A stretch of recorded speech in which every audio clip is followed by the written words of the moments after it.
just as mathematics has its charms, language has its own It charm. feels, sometimes it feels like being very going in nitty-gritty, Exactly. basically, in order to, once a sentence is conveying the intelligence, then why go into the nitty-gritty of the thing? No, very true, but I tell you, basically, as Professor Kidwai was rightly pointing out, we people, teachers of English, are supposed to be the model before the society. So whom to follow? Or that which language are we going to make use of? The concept of purity, as you rightly pointed out, purity versus impurity is a gone case. Now we do not talk about the things in the sense of correctness and incorrectness, but at the same time, when the intelligibility, there are chances to get diverted, alright, from the real meaning, then we have to take the course of grammaticality, number one. Number two, after all, we people have to serve as a model.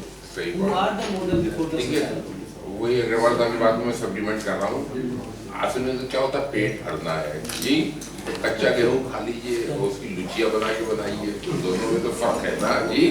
जो पूरी में पराठे में जो effort लग रही है, जो एनर्जी लग रही है, और जो उसकी एक्सेप्टेबिलिटी या पैलेटेबिलिटी है, वो बात तो कच्चे गेहूं में चबा के नहीं आ सकती ना। तो वही वाली बात है, लैंग्वेज काम तो चल रहा है जी।